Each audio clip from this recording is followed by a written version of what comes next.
งิมคนละตอนไปจับกินเลยเอาอีโอเคแซ่บบ่แซ่บอยู่หวานอยู่บ่เลยเอามากินน้ำถอนขม้าอีหลักอะไปครบอยู่บ่ครบแล้วกินลูกกินขามากินเอาเลยน้าบ่าวกินแล้วเด้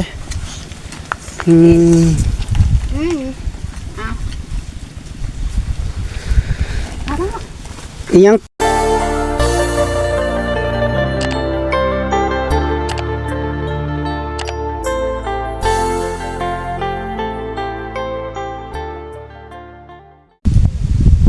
ครับทักทายสบายดีและสวัสดีเด้อพ่อแม่พี่น้อง FC เบิดสุขสู่คนทางฝั่งไทยฝั่งลาวและต่างประเทศนำเด้อเนาะก็ยินดีต้อนรับเข้าสู่ช่องของบ่าวแก้ว Channel คือเก่าคือเดิมพี่น้องเนาะมื้อนี้บ่าวแก้วก็มาหาน้องเด็กกำพร้าพี่น้องเนาะแล้วก็มาเบิ่งงานเนาะที่ว่าพอสร้างเพิ่นก่อไว้ทางพอน้องๆเพิ่นก่ออยู่บ่หรือบ่ก่อก็ยังบ่ฮู้เนาะพี่น้องเนาะก็เบาแก้วก็มาเบิ่งเนาะแล้วก็มาเยี่ยมมายามน้องๆนี่แหละพี่น้องเนาะเพราะว่าโดนเติบแหละเบาแก้วก็บ่ได้มาเนาะแล้วก็เบาแก้วก็ข้าไปพุ่นแหละทางบ้านน้องอึงน้องตันพุ่นแหละพี่น้องเนาะแล้วก็ยักแจ้งเนาะ FC ที่ว่าที่คอมเมนต์มาเนาะคือว่าคือมือเบิ่งเบาแก้วลงคลิปเมื่อวานนี้เนาะเบาแก้วลงคลิปที่ว่าพอสร้างมาเฮ็ดเถื่อนอยู่บ้านน้องแป้งเนาะพี่น้องใส่ผักกระจาดอันนี้อย่าให้เข้าใจเพราะว่าทั้งบ้านน้องอึ้งน้องตันนี่ยังบ่ทันมีไม้เนาะไม้จะเฮ็ดบันไดยังบ่ทันมีแล้วก็พอน้องอึ้งน้องตันเพิ่นกำลังไปปาดเนาะพี่น้องแล้วก็ยังบ่ทันได้เนาะยังบ่ทันได้เพราะว่าจะฉะนั้นพอสร้างเพิ่นก็บ่อยากขาดเวียกเนาะแต่ว่าเบาแก้วก็สั่งอุปกรณ์มาทางบ้านน้องแป้งเอาผักกระจาดเอาไม้18ยังมาเรียบร้อยละเพิ่นก็มาเฮ็ดเนาะพ่อแม่พี่น้องอย่าให้เข้าใจทาง FC ก็ได้ลายคือมีอีกFC ผู้หนึงคอมเมนต์มาว่าเบื่อแล้วบ่อยากดูแล้วว่าเฮ็ดงานยังบ่เสร็จอยู่บ้านน้องอึ้งมาเฮ็ดอยู่พี่แหละอันนี้ก็ความเข้าใจก็มันหลายขั้นตอนเนาะพ่อแม่พี่น้องเนาะให้เข้าใจเพราะว่าทั้งพุ่นขาดเคินทางด่านไม่เนาะแล้วก็ขาดเคินเพราะว่าทั้งนี้เฮาสั่งแล้วเพราะฉะนั้นแล้วก็ให้พอสร้างเพิ่นมาแอมผักกระจาดอยู่พี่อยู่บ้านน้องแปงเนาะพี่น้องแล้วก็สำหรับมื้อนี้อีกแล้วคันสีสำเร็จเนาะก็ยังอีกมื้ออื่นเพราะว่าทางบ้านน้องอึ้งน้องตันยังบ่ทันได้เรื่องไม้บันไดเนาะพี่น้องเนาะให้เข้าใจนำกันเนาะคอมเมนต์มาก็อยากถือว่าแก้วก็อยากเก็บเติบเนาะพ่อแม่พี่น้องเอ้ยก็ได้แล้วก็ไลน์ FC ก็บางคนก็เข้าใจบางคนก็ยังบ่เข้าใจเนาะพ่อแม่พี่น้องก็ได้อันนี้ก็ทางเบาแก้วถือว่าคันว่าเว้าผิดพลาดก็ขอโทษขออภัยทาง FC เฮาเนาะแล้วก็คือ FC ผู้หนึงเนาะคอมเมนต์มาเบื่อแหละไม่อยากดูแล้วว่าเบื่อก็บ่เป็นหยังคันบ่อยากเบิ่งก็เลื่อนผ่านได้พ่อแม่พี่น้องเนาะก็เฮาเพราะว่าเฮาเฮ็ดใส่บุญนี้ก็เฮาก็อยากได้เพราะว่าเวียกเนาะทางใดเครื่องมาก่อนเฮาก็จึงให้ทางนั้นเนาะทางนั้นยังคาเนาะแล้วก็อยากให้พอสร้างเพิ่นมาเฮ็ดตัวนี้เพราะว่าเครื่องมันมาพร้อมแล้วพี่น้องเนาะเพราะฉะนั้นก็โอเคเนาะพ่อแม่พี่น้องเบาแก้วก็สิไปหาน้องๆเพิ่นเนาะเบาแก้วก็ซื้อมักโมมาต้อนน้องๆเพิ่นแล้วก็ อยากให้น้องๆเพิ่นปาดกินเนาะอากาศก็ร้อนเนาะพี่น้องเนาะเบาแก้วหาก็มาฮอดเนาะไปพี่น้องไปเบิ่งนํกันเนาะเป็นจังใดก็ได้ทางน้องๆเพิ่นก็จักสนอยู่ห่มใดยังบ่ฮู้เนาะพ่อแม่พี่น้องแต่ว่าเบาแก้วก็เปิดคลิปเปิดภาพตัวนี้แหละอยู่บ้านน้องบ้านน้องน้องอีนี่แหละพี่น้องเอ้ยก็เด็กกำพร้าว่าซั่นพี่น้องแล้วก็อยากให้เบาแก้วนี่ก็ซื้อให้น้องๆได้กินนำนะซื้อมักโมเนาะน้องเนาะส่งมากใหญ่เติบละ10 บาทให้น้องๆกินเนาะพี่น้องไปว่าลายยายหางเนาะพี่น้องเนาะมันแดดแล้วก็ไปนำกันเบิ่งนำกันเนาะเป็นจะใดก็ได้ไปพี่น้องไป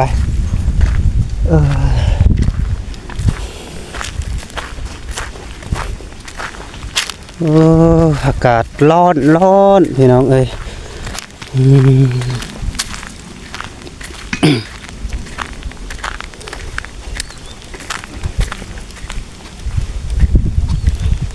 เอาเฮ็ดห้างอีหยังอันนี้ไว้หยัง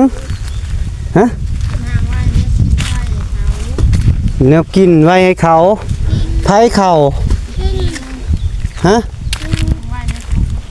โอ้โดยเฮ็ดหยังอยู่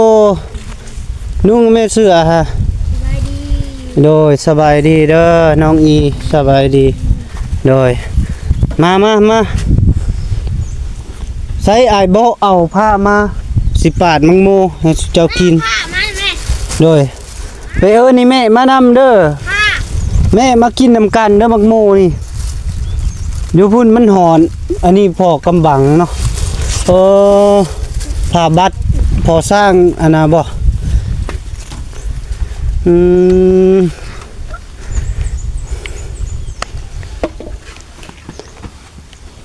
พอสร้างไว้พี่น้องเอ้ยเพราะว่าพอสร้างมานอนตอนนั้นเด้เพิ่นมาก่อเฮือนของน้องเอาดินมาที่ไสเขานี่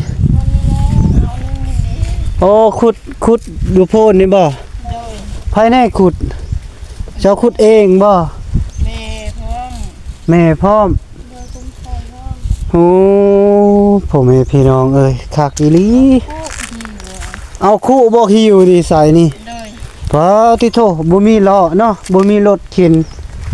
โอ้พี่น้องเอ้ยน้องๆเพิ่นขยันนี่ดิบ่ได้บอกได้นี่บ่ได้บอกเพราะว่าน้องๆเพิ่นก็ฮู้จักเองแล้วก็เอาดินมาถมเพราะว่า ผู้สร้างเพิ่นสิมาติพุ่นแล้วก็สิได้มาก่อพี่น้องเอ้ยเอาดินถมเรียบร้อย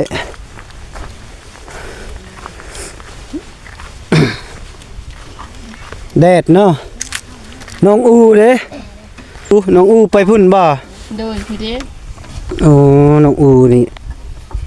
ไปลิ้นแห่งแดดนี่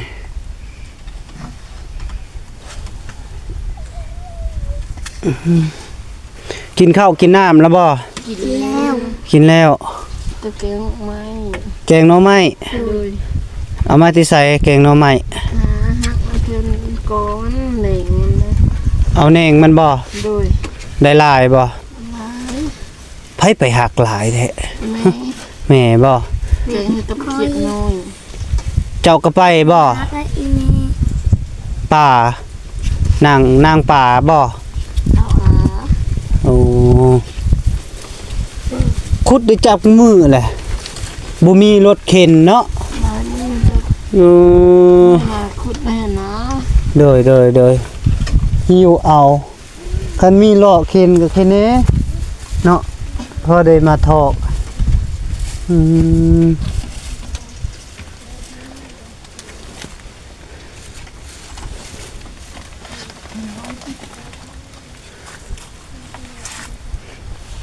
ทางบ่าวแก้วก็บ่ได้มีเงินเนาะพี่น้องเนาะก็อยากซื้อให้น้องๆเพิ่นอยู่ขุดดินหิวใส่คุนี่บ่ใส่คุใส่กระสามเนาะแกเอาโอ้ โหใช้ขุดแบบใดมาขุดให้เบิ่งมึงดูแล้วเนาะมาขุดให้เบิ่งมึงดูหิวแบบใด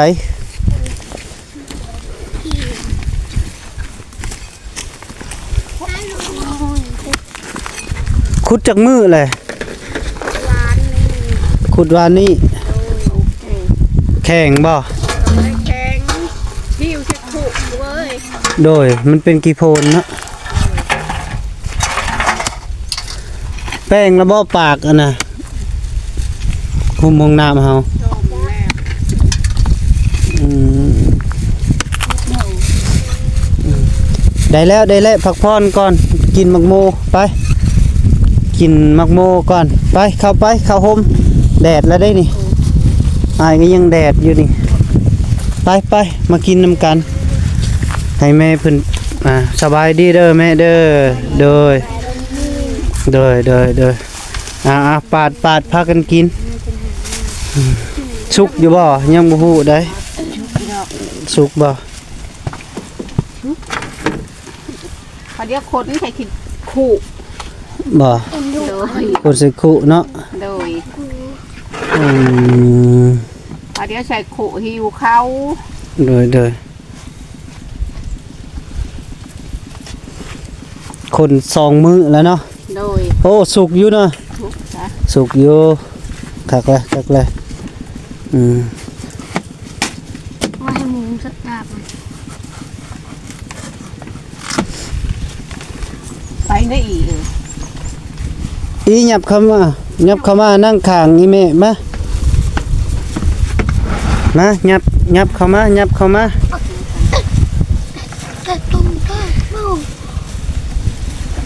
จับเล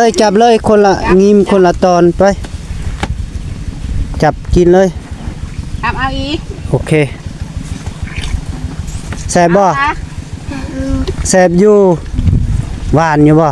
วานนู เลย เอามากินน้ำถอนขม้าอีหลักอ่ะ ไปครบอยู่บ่ ครบแล้ว กินลูกกิน ขามากิน เอาเลย กิน น้าบ่าวกินแล้วเด้ออืม อืม เอาแล้ว อีหยังปลาบ่กินบ่ปลา นี่ยังอยู่นี่แม่งถ่าอีกนิดกินลูก นี่ยังอยู่หน่วยหนึง น้อย แล้วเป็นจังไดล่ะบัดนี้อาการ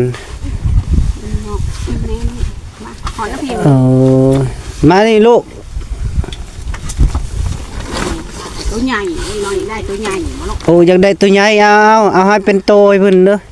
บ่ไม่พาให้นะ โดยเน่มาพี่มาทุกคนเน่มาพี่ กินน้ำกินน้ำก็ได้นี่แม่แทนกิน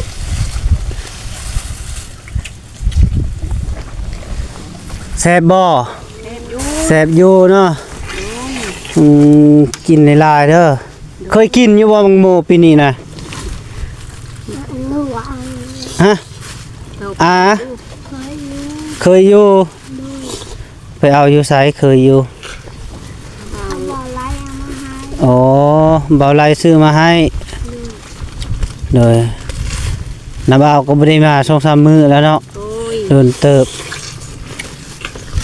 อ้ายล่ะ โอ้ยล่ะได้ลายแท้อีล่ะ หลายเลย โอ้อุ้มเลยลูกอุ้มเลยอย่าแล้วเราเศร้าเครียดจึงกินก็ได้ฮะ สีปูน พอสุกคักอีหลีเนาะแม่เนาะ เค็มนะตัวนี้ คือสิหวานเจี๊ยบเลย เอามากินน้ำเดียว กินหลายๆแม่อีกินหลายๆลูกบ่ต้องเกรงใจ ไก่ บ่ต้องเกรงใจอายบ่กินนำก็อย่า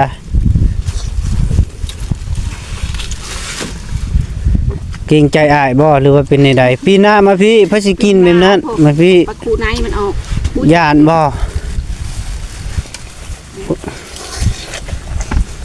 กินกะมัน โอ้เป็นตาแพงพี่น้องเอ้ยก็ได้เมตุอีพ่อเด้ เกี่ยวมอง อยู่ที่หยังบ่ ลุงใส่มองเดี๋ยวกบกระเดาไปใส่ปลายมอง อ้าวเป็นไรมองอยู่กกกระเดา ผู้ไปลงหวยบุแล้วไปทางนั้น โอ้โดยก็เดียวว่าไปอันน่ะ ลงหวย ไปใส่มองออมกกกระเดาพอดีเลยมีแต่งัวเลยถึกเนาะ เอ้ย เอากินพากันกิน เอามาฮัลโหลกินดูหน่อยกินดูลูกนี่คือหวาน กินนี่ลูก กินนะลูก แซ่บได้ลูก จ้าหน่อย กินมึงดู แล้วก็ข้าว อะไรนะ แซ่บเลยเอากินนะบาเบิ่งมึงดู กินให้เพิ่นเบิ่งดูนี่ลูกมากินนี่ล่ะ กินเลยลูกไปหน่อยปลาลุงสิเบิ่งอ้าวคืองอนแท้ลูกว่ะ ให้ลูกอันนี้สิผ่านมาอีก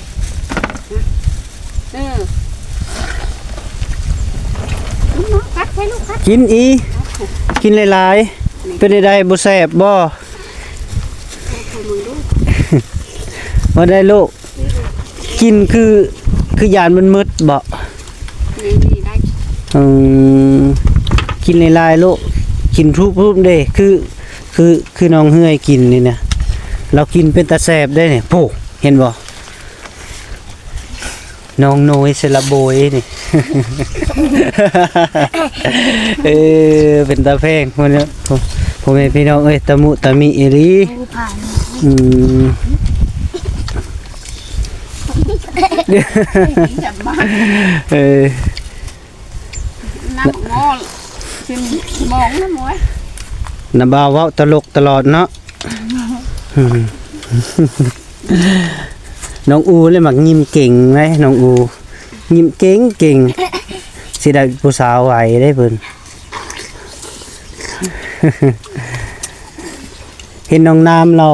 ไปอันโรงเรียนอยู่บ่ บ่ได้เห็นออกได้เดี๋ยวนี้ อืม นี่ไปโรงเรียน เลยรถทีบบ่ได้ทีบไปบ่ บ่แม่นเพิ่นถีบไปบ่มาแลงเห็นเพิ่นคุยมือได้หลังมือกะ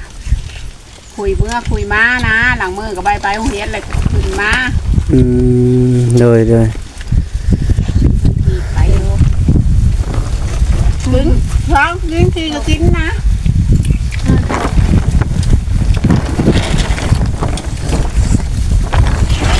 นี่ยางกะตีหูชายแขนนะมึงดู บ่ใส่แม่ลูกมันหัดน่ะออก เอาออกหันเห็นบ่เลือดมันสิบ่แล่นน่ะเห็นเด้อโอ้ยเนาะ ตื่น เป็นกิว แขนจนตึง กินแล้ว น้องอาแม่นบ่น้องอาน้องอูน้องปาแล้วก็น้องอี1 2 3 4 4คนนี่แม่นลูกเลี้ยงเรา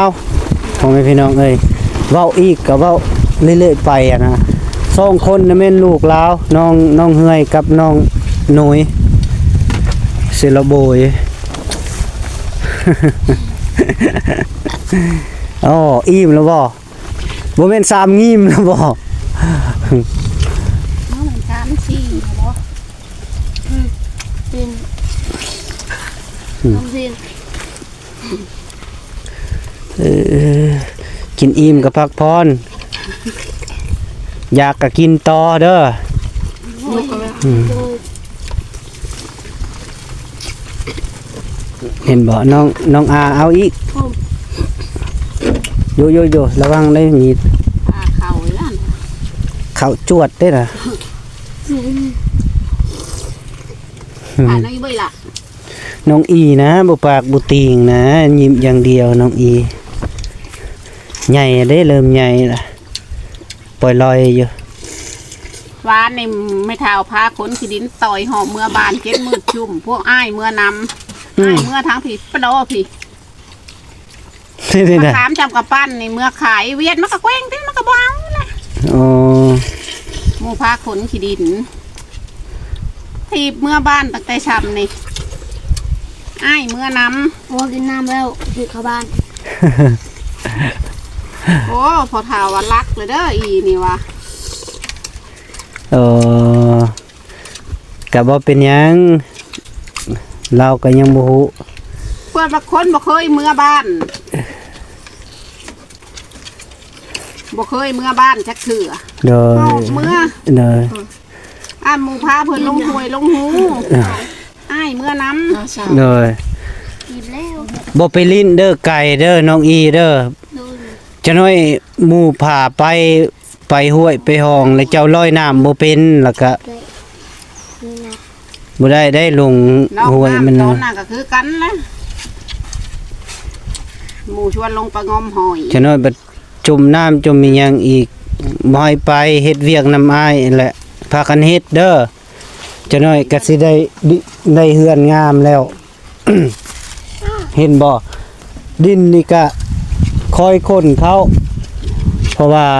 นาบ่าวก็อยากซื้ออยู่หั้นนะเลาะเข็นนะเลาะอันนะยุแต่นาบ่าวบ่ได้มีเงิน แล้วก็คิดอยู่อยากซื้อก็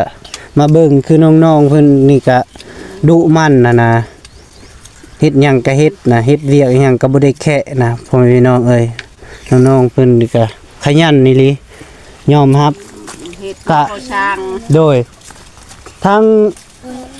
แทนที่เฮาบ่ได้บอกได้เพิ่นขนดินเข้าเฮือน แต่ว่าเพิ่นฮู้เอง แล้วก็แม่เฒ่าเพิ่นนั่นพาเฮ็ดอะนะก็เพิ่นก็เฮ็ดเนาะพ่อแม่พี่น้องเอ้ยก็คือห้อง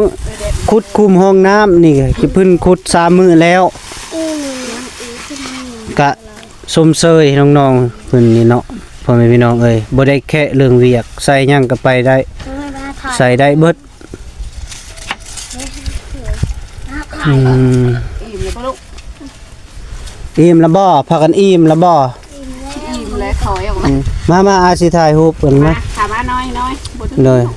นี่มานั่งพี่มาลูกน้อย มาขึ้นมา แม่ผ่านหน่อยมา โอเคจังซั่นละเด้อมีแต่น้าบ่าวสิได้กลับปะละเด้อแม่ตู้เด้อสิกลับปะไปพุ่นแหละเฮายังมีเวียกอยู่ โดย แล้วก็ข่อยก็บ่มีหยังมีแต่มักโมแหละซื้อมาฝากเจ้านะพอได้กินเย็นยามแดดนี่แหละโดย